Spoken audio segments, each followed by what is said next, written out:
Hey, what's up everyone? This is Hitesh Jitwani. I am back with the new video.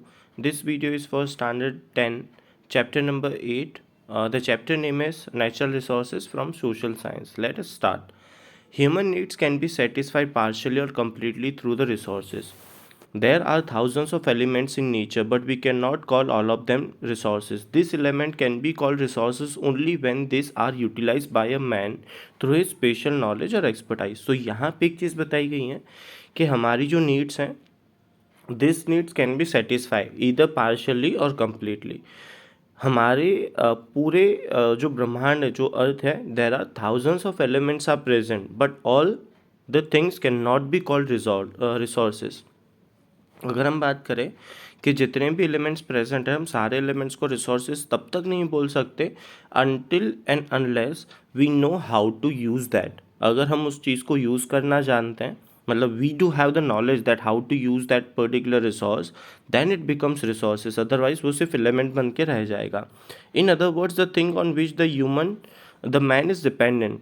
Human needs can be fulfilled by them, and a man has a physical and intellectual capacity to utilize them can be called resources.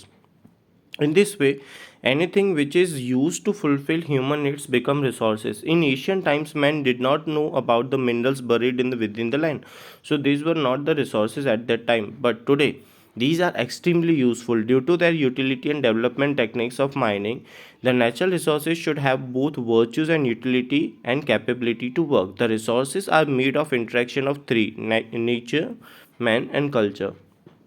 तो in simple word the thing which satisfy human needs. ऐसी कोई भी चीज़ जो human needs को satisfy करती है that can be considered as resources. But हाँ, जैसे हमने बात की in past time we had no knowledge about the things which are buried in the land. But जैसे ही हमने उन चीज़ों को बाहर निकाला we started to use them and तब जाके वो हमारे लिए रिसोर्सेज बन गए. And the resources are made of three things like three interaction like nature, man and culture.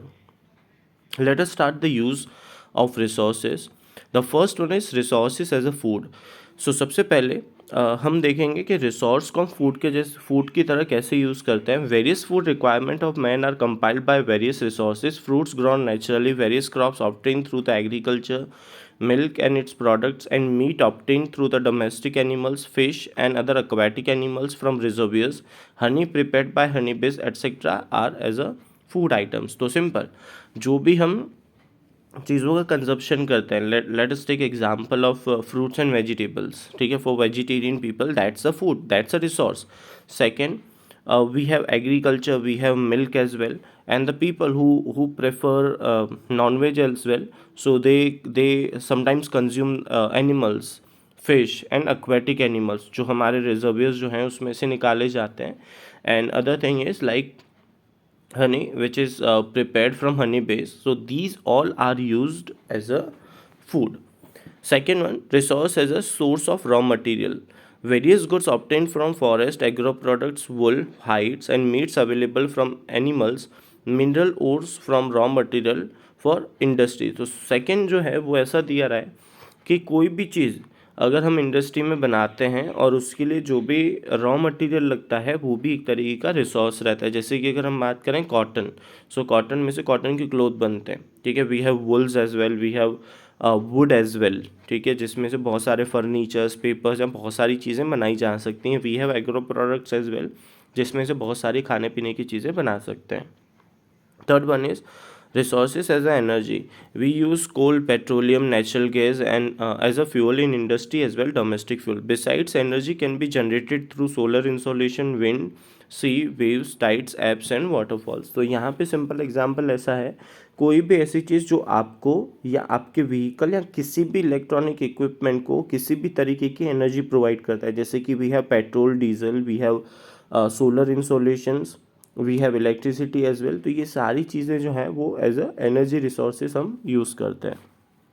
Late us take example like let's move ahead. The first one is types of resources. The first one, basically the resources are divided into three different categories. The first one is on the basis of ownership, second is on the basis of reavailability, and on the third one is on the basis of distribution centers. So let us discuss about the first one on the basis of ownership. So On the basis of ownership, we have individual resources, we have national resources, and we have global resources as well. Individual resources are owned by individual, national resources are owned by the central government or the country, and global resources are owned by the people, like an example United Nation as well.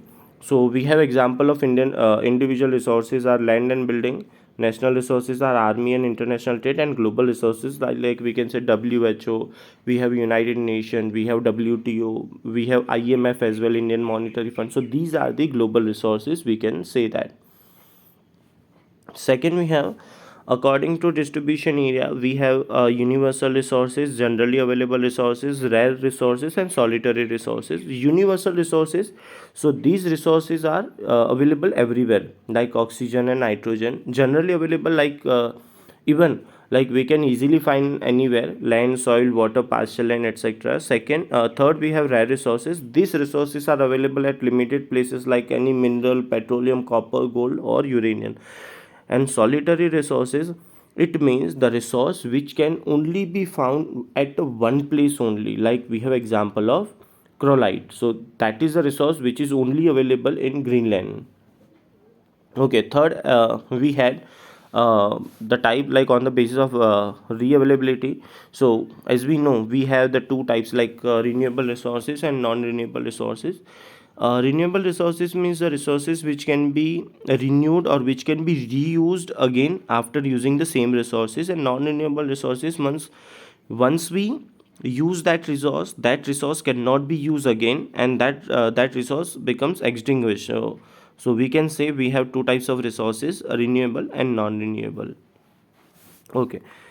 Then we have a topic for the planning and conservation of resources. As we know, resources are very rare and they are in limited quantity. So we must use resources in a rational way. We should not exploit the resources. Let us talk about the policies or the way we can preserve or conserve the resources. The first one is, first of all, gather information about the availability of utilized and unutilized portable resources और any regions और any country as a unit. सबसे पहले हमें क्या करना पड़ेगा, we should need to get the information about the resources, कि ये रिसोर्सेज कितनी क्वांटिटी में, कहाँ और कितने समय तक चले ऐसे अवेलेबल हैं. Second, we have the resources which are limited or non-renewable should not be exploited scientifically and should be used only where it is necessary. Okay. ऐसे रिसोर्सेज जो लिमिटेड क्वांटिटी में है, और जो रिसोर्स रिन्यू नहीं किए जाएंगे, तो उनको बहुत सोच समझ के उसको रैशनली यूज़ करना है.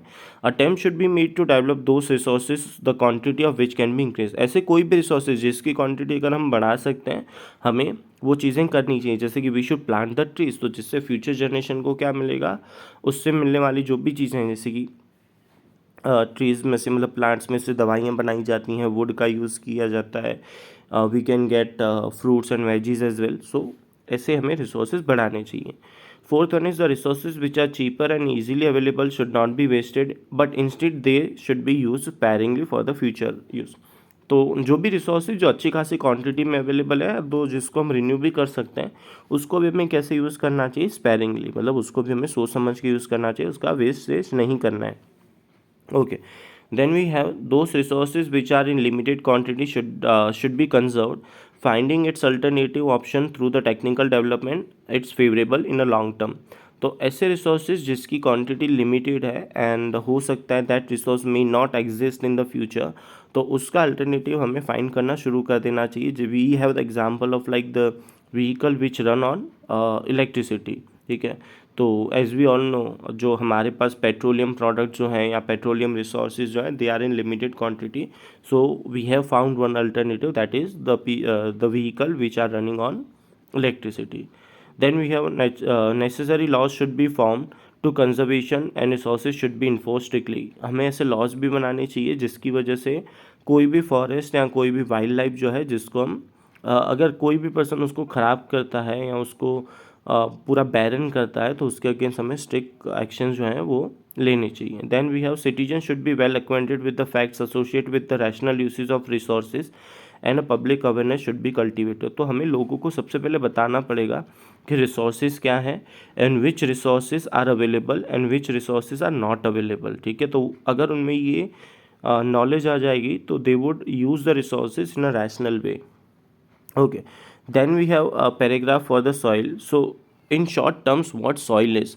So soil is the uppermost layer of a land. जो लैंड होती है, जो हार्ड लैंड होती है, उसके ऊपर की जो अपर मोस्ट लेयर रहती है ना, उसको हम क्या बोलते हैं? सॉइल बोलते हैं. And soil is very useful for the agriculture, for vegetation. ठीक है, तो here we gonna to see the types of different soil.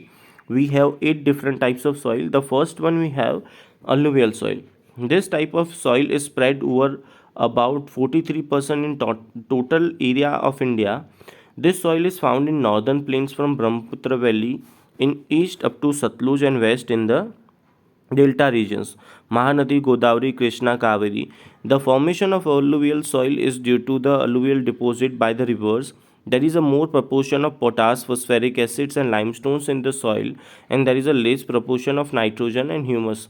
If pulses are grown in soil, the nitrogen content can be stabilized. Crops like wheat, paddy, sugarcane, jute, cotton, maize, oil seeds can be grown here. तो alluvial soil जो है वो ऐसी soil है जो India में सबसे ज़्यादा पाई जाती है. You can see this yellow part. तो इंडिया में 43% लैंड जो है वो अलुवियल सॉइल है. So basically this alluvial soil is very fertile, जो हमें किसी भी रिवर के डेल्टा रीजन्स में मिल जाती है. Second, on this river you can take the crops like wheat, paddy, sugarcane, jute, crop, cotton, maize, oil seeds, and etc. Second, we have red soil, which you can see in the red part here in this map.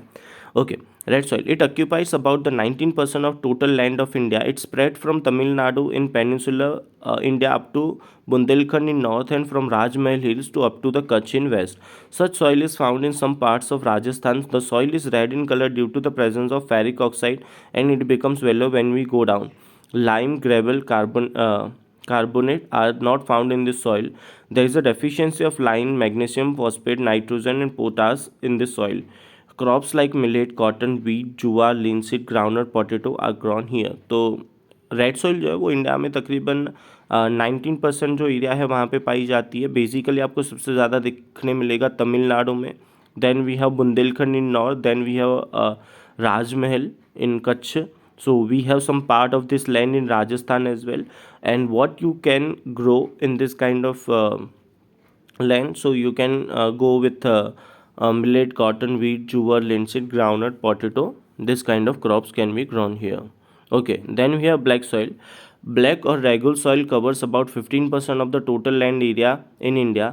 This soil was formed due to the spreading of Deccan lava. Such soil is found in entire Maharashtra, western Madhya Pradesh, Andhra Pradesh, and certain parts of Karnataka and Gujarat, Surat, Bahujraji, Narmada, Vadodara, Tapi, Dang district, and have this type of soil. Lava rocks and the climate play the important role in the formation of such soil. There is a more proportion of iron, limestone, calcium, potash, aluminum, and magnesium carbonates in this type of soil.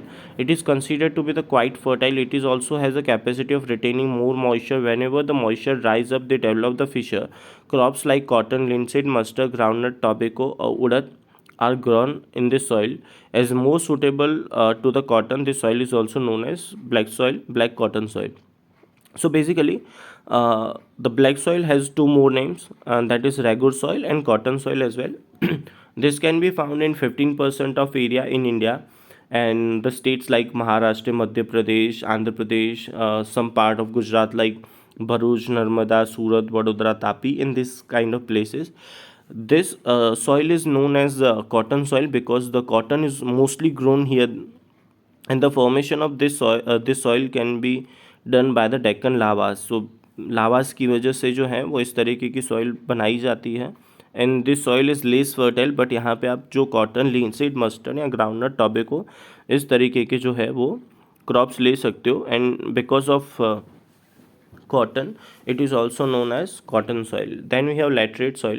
The name laterite is derived from the Latin word Latin word later, which means brick, and red color is due to the iron oxide, which this soil becomes when it becomes like a butter, and when it is dried it becomes very hard. It is formed due to the change of dry and moist climate, and due to the preservation of silica and base materials. This soil has developed in the higher area of Peninsula Plateau of India. The soil contains more iron, potash, aluminium, The soil is less fertile, but cotton, paddy, ragi, sugarcane, tea, coffee, cashew can be grown for after using fertilizers. Laterite soil की बात करें, so basically this word is derived from the Latin word, इसका मतलब होता है brick and red colour. And ये soil इतनी fertile रहती है, मतलब ये अगर सॉइल वेट होगी तो इट बिकम्स लाइक बटर, और ये ड्राई बन जाएगी तो आप इसका यूज़ करके ये बहुत हार्ड बन जाती है, जिससे आप ब्रिक्स भी बना सकते हो। ठीक है, सो यहाँ पे अगर हम बात करें, so this land is very less fertile, but हाँ फर्टिलाइजर के यूज़ करने के बाद जो है cotton, paddy, ragi, sugarcane, tea, coffee, cashew इन सब का ग्रो कर सकते हैं। Then we have desert soil. This type of soil is seen in India in area where the climate is arid or semi arid. Arid और semi arid का मतलब रहता है सूखा, या जो semi arid मतलब जहाँ पे पानी कम मिलता है बट होता तो है। The soil is sandy and infertile. It contains more dissolved minerals. Rajasthan, Haryana, Southern Punjab have this type of soil. In Gujarat, this type of soil is found in Kutch and some parts of Saurashtra. With irrigation facilities like crops like millet, jua can be cultivated on this soil. So desert soil में ज़्यादातर crops नहीं ली जा सकते, और हमने जैसे discussion किया arid या सेमी एरिड जो है यहाँ पे ज़मीन पाई जाएगी। बट हाँ, अगर हम स्टेट्स की बात करें तो राजस्थान, हरियाणा, साउदर्न पंजाब, गुजरात में भी कुछ प्लेसेस है लाइक कच्छ, यहाँ कच्छ एंड सौराष्ट्र में इस तरीके की जो सॉइल है वो पाई जाती है। And basically what you can grow here, so the crops like millet and जुआ can be cultivated here. Okay. Then we have mountain soil. This type of soil is found in the valley of slopey regions in Himalayas, altitude about 2700 to 3000 meters. Its layer is very thin and underdeveloped. The soil is found in Assam, Darjeeling, Uttarakhand, Himachal Pradesh, Kashmir, in Himalayas, and the soil is found at the general altitude in the regions of pine and shade trees. So basically mountainous जो soil है वो high altitude मतलब height पे पाई जाएगी, जिसकी height जो है तकरीबन 2700 मीटर से लेके 300 मीटर 3000 मीटर तक रहती है। और ये जो हिमालय रीजन्स है जैसे कि आसाम, दार्जिलिंग, जो ठंडे प्लेसेस होते हैं वहाँ पे पाई जाती है। एंड मोस्टली यहाँ पे पाइन ट्रीज या चीट ट्रीज पाए जाते हैं। Okay, then we have forest soil. This type of soil is found within the altitude between 3000 meters to 3100 meters in the coniferous forest of Himalayas, Sahyadri, Eastern Ghats and Terai regions of Himalayas. And the surface of earth is covered with the shade of leaves. Shade leaves of the trees and upper part of the land becomes black due to the increase in humus and caused due to the decaying leaves. It changes into blue or red color while going down within the land. Beside tea, coffee, spices, other crops like wheat, maize, barley, paddy, etc. are taken. This soil found in limited area. So forest soil ज़्यादा जगह पे नहीं मिल पाएगी। ये soil जो है ज़्यादातर आपको हिमालय के जो सह्याद्री जो है या तो तेराई की जंगल है वहाँ पे पाई जाती है। एंड अगर हम क्रॉप्स की बात करें तो क्रॉप्स जो T, coffee, spices, Indian spices जो रहते हैं वो सारे मेज़, पार्ले, वीट या पैडी, इन सबका आप क्या कर सकते हो वहाँ पे हम ग्रो कर सकते हैं। That's very simple. Marshy and peaty soil. This type of soil develops in humid regions due to the accumulation of biotic elements during rainy season. This land is submerged under the water, and when the water recedes, paddy can be grown here. This is an excess of biotic elements and minerals as soils, but it shows an insufficiency of phosphate and potassium. Such soil is found in Odisha, West Bengal, coastal Tamil Nadu, central area of northern Bihar and Almora district of Uttarakhand. This soil has a very limited action. तो marshy पिटी soil बिल्कुल कम पाई जाती है। And यहाँ पे अगर हम बात करें तो रेनी सीजन में बहुत ही ज़्यादा पानी रहता है, मतलब जो मेन जो सॉइल होती है वो पूरी की पूरी कैसी हो जाती है, पानी में चली जाती है। बट हाँ, उसके बाद जैसे कि पैडी हो गया, शुगर केन हो गया, जिनको ज़्यादा पानी की ज़रूरत है वो आप वहाँ पे ग्रो कर सकते हो। In the states like Orissa, waste Bengal, coastal Tamil Nadu, ये जो स्टेट्स हैं वहाँ पे ये सब पाए जाते हैं ये ज़मीन। ओके, सॉइल इरोजन की बात करें तो सॉइल इरोजन क्या होता है, जब कोई भी रिवर, जैसे कि हम हिमालय रिवर्स की बात कर रहे हैं, जब Brahmaputra river we have Ganga river, we have Indus river as well. तो ये जो हिमालयन रिवर्स हैं जब ऊपर से पानी फ्लोट करता है तो सॉइल इरोजन होता है। ठीक है, soil erosion means the transportation of land particles from one place to another place with the help of moving air और वाटर। तो सबसे पहले आप समझो कि सॉइल इरोजन होता क्यों है। तो सॉइल इरोजन होता है या तो पानी की वजह से, जैसे कि अगर बाढ़ आ जाती है या ऊपर से पानी बहता है तो वो सॉइल इरोजन करता है। सेकेंड रहता है एयर की वजह से, कि अगर ज़्यादा हवा चल रही है तो उसकी वजह से भी सॉइल इरोजन होता है। It takes many years to form upper layer. If the soil particles are carried away because of heavy rain by the stormy winds, the agriculture production decreases. Simple कि अगर या तो बारिश की वजह से या तो एयर की वजह से अगर सॉइल के मेन पार्टिकल्स जो हैं वो मतलब रिसीड हो जाते हैं, नीचे उतर जाते हैं या तो वो ख़राब हो जाते हैं, तो वहाँ पे आप एग्रीकल्चर का काम नहीं कर पाओगे. It is extremely necessary to maintain the upper layer of agriculture so the soil should be develop. तो हमें उसके अपर लेयर जो है उसको संभाल के रखना है, उसको प्रिजर्व करना है. किस तरीके से प्रिजर्व कर सकते हैं? The first one, control the grazing activity on the land. तो एनिमल्स को ग्रेजिंग करवाने की जो एक्टिविटी है उसको हमें कंट्रोल करना चाहिए. Plantation should be carried out in the counter method of sloping regions. आप प्लांटेशन करना शुरू कर दो जिसकी वजह से कोई भी अगर पानी रहता है या हवा रहती है तो उसके सामने वो हर्डल बन सकता है. प्लांट ट्रीज इन फैलो लैंड. जहाँ पे ट्रीज़ वगैरह नहीं है वहाँ पे आप ट्रीज़ प्लांट करो जिसकी वजह से हम बारिश के सामने या तो हवा के सामने हर्डल क्रिएट कर सकें. Construct check dams where there is a stream. तो जहाँ पे नाली वगैरह है वहाँ पे हम चेक डैम्स वगैरह बना देंगे. Cultivate very deeply in the field to reduce the speed of water. तो जो हम कल्टीवेशन करेंगे, जो हम एग्रीकल्चर का काम करेंगे, you must cultivate the field deeply कि जिसकी वजह से जो पानी है वो ज़मीन के अंदर उतर जाए. ठीक है. सॉइल कंजर्वेशन की बात करते हैं. Soil conservation means to prevent the soil erosion and maintain its quality. Soil conservation is directly connected to retain the soil particles at their original place. Different remedies are used at different places and the word according to its location and problem if the soil is not conserved. तो simple soil conservation क्या होता है कि soil erosion जो होता है उसमें से हम हमारी सॉइल को बचाएं, उस प्रोसेस को हम बोलते हैं सॉइल कंजर्वेशन. तो यहाँ पे आप देख रहे हो जो फर्स्ट पिक है हमारे साइड, जो लेफ़्ट साइड है, सरफेस रन वाटर, वो एक सीधा सीधा अगर इस तरीके से पानी बहेगा तो वो ज़्यादा ही सॉइल इरोजन करेगा. बट अगर आप उसको बीच में हर्डल्स बना देते हो जैसे कि हम राइट साइड देख पा रहे हैं तो वहाँ पे पानी अटका रहेगा और वो ज़्यादा नीचे नहीं जाएगा, मतलब सॉइल इरोजन नहीं करेगा. देन उसके नीचे सेम इसी तरीके के एग्जाम्पल्स हैं. Water having faster flow protocols lays in soil. अगर दूसरे पिक्चर में हम देख पा रहे हैं कि अगर वो पानी जो है अगर हम डीपली कल्टीवेशन करते हैं तो पानी ज़मीन के अंदर उतर जाएगा और सॉइल इरोजन कम से कम होगा. रेमेडीज़ देखते हैं. रेमेडीज़ क्या करनी चाहिए? The roots of the trees of the forest cover hold up the soil particles. Plant trees in the river gorges and mountain slopes जो हमने ऑलरेडी डिस्कस कर लिए. A series of trees should be ground near the desert regions prevent the winds. तो जैसे कि हम trees plant करते हैं पानी के लिए हर्डल बनाने के लिए, वैसे ही जो डेजर्ट एरियाज़ हैं वहाँ पे भी हमें ट्री प्लांट्स करनी चाहिए जिसकी वजह से जो विंड है उसको भी हम कहीं ना कहीं रोक पाए, उसके सामने वो हर्डल बन पाए. The river flood should be controlled by diverting the flow in other rivers. तो जैसे कि as we all know the river system. तो रिवर सिस्टम कैसे काम करता है? छोटी नदियाँ जो होती हैं उसकी ट्रिब्यूटरीज या डिस्ट्रीब्यूटरीज होती हैं, उनका पानी जो है वो कहाँ चला जाता है? बड़ी नदियों में चला जाता है. तो हमें इस तरीके की छोटी रिवर्स बनानी चाहिए, कैनाल्स बनानी चाहिए जिसकी वजह से ज़मीन के ऊपर पानी ना आए और वो पानी माइग्रेट होकर सीधा किसी न किसी रिजर्वियर में चला जाए. The unrestricted pasturing loosen the soil layer of the mountain should be prevented. तो हमें जो पास्चरिंग जो होता है जैसे कि ग्रेजिंग एंड पास्चरिंग एक्टिविटीज़ होती हैं हमें उसके ऊपर ध्यान रखना चाहिए क्योंकि ये सीधा का सीधा क्या करते हैं? ज़मीन के रूट्स को ख़राब कर देते हैं. Methods like horizontal cultivation, terrace farming should be implemented. तो टेरेस फार्मिंग जो सिस्टम आप यहाँ पे पिक्चर में देख पा रहे हो ये टेरेस फार्मिंग है और हॉरिजॉन्टल कल्टीवेशन इस तरीके से कर सकते हैं जिसकी वजह से पानी को जो है या एयर को जो है वो एक तरीके का हर्डल मिल जाता है. Humus content should be added to the soil which loss the fertility. By implementing this remedy soil can be conserve. The soil conservation of the soil is a strong necessity today. Government society and the people should work together for the conservation.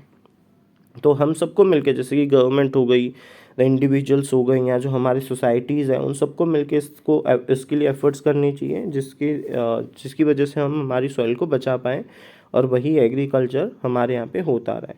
I hope you understand everything. Let me know if you have any question. I would be more than happy to help you. Like, comment and share. Please subscribe this video. Please subscribe my channel. Stay safe and have a great day. Bye bye.